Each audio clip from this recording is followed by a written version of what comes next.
Hello friends. When you get angry, do you quickly forget it or do you keep thinking about it for days? Today I want to show you why harboring long-term anger is not for smart people. And if you listen till the end, I'm going to teach you a cognitive trick, a different way of thinking that will allow you to let go of anger for good. Let's start with a quick thought experiment. Imagine you're walking out in a hurry and suddenly you fall. In scenario 1, you slip on your own and fall. And in scenario 2, a young man tries to snatch your wallet and in the struggle you lose balance and fall. Which one makes you more angry? Most people would say scenario 2, right? Why? Because now there is someone to blame. Once we decide that it's someone's fault, we get angry. But is there a valid basis for that reaction?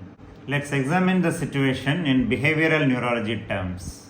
Bottom line is that anger is an expression which says someone's behavior is not okay with you, and that's perfectly normal. But to get the full picture, let's start from basics. The purpose of any nervous system, including the human brain, is to choose the appropriate response for any given stimulus. Therefore, your response is shaped by past memories that make up your emotional story. But here's the twist. The person who hurt you has his own story too, right? A completely different one. Do you know how we understand each other's emotions? Say both of us are watching a sad movie together. My amygdala registers a sad emotion. The prefrontal cortex, which is part of the attentional network, looks at my amygdala and my brain decides that you also must be feeling the same emotion. So by using my own mind as a model, I assume what's going on inside your mind. This is called emotional mirroring. This works fine as long as both of us are in cooperation. But what happens when we are in conflict? I look at myself and you look at yourself and both of us see different things. So understanding goes out of the window. So how to solve this problem? Let's return to our little thought experiment and think of the guy who attacked you.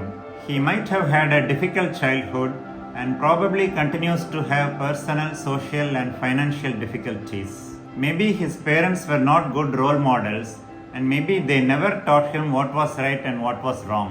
The only friends he got were children from the streets who did not think that robbing others was wrong.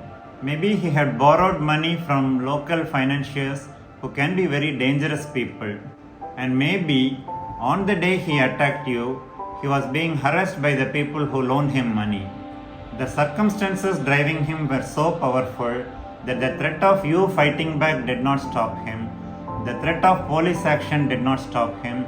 The threat of going to jail did not stop him. And probably nothing under the sun could have stopped him on that day.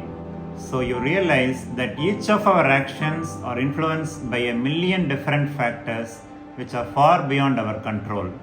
It's not about excusing bad behavior, but it's about understanding where that behavior came from. It's about shifting from the rigid perspective of he hurt me to the more flexible attitude of he may be suffering too. It's about allowing the thought that maybe, just maybe, we failed him as a society. Studies have shown that we are blind to problems that we are not likely to face.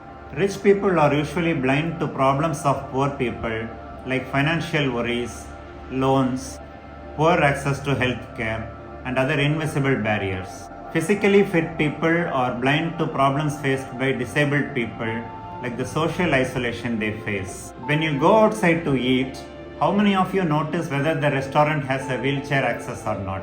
Even doctors are sometimes blind to the patient's social situation. The doctor will advise admission for treatment, not realizing that the patient's caretaker is a daily wage laborer who can't afford to lose his job.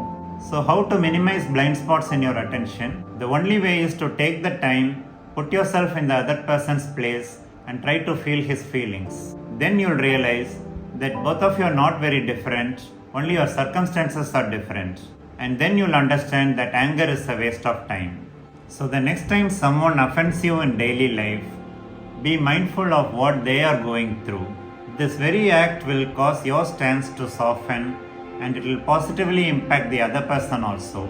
Empathy is one of the pillars of emotional intelligence, and as you become more empathetic, your mental health will improve, you will gain more friends, you will become more influential, and it will positively shape your professional and personal lives.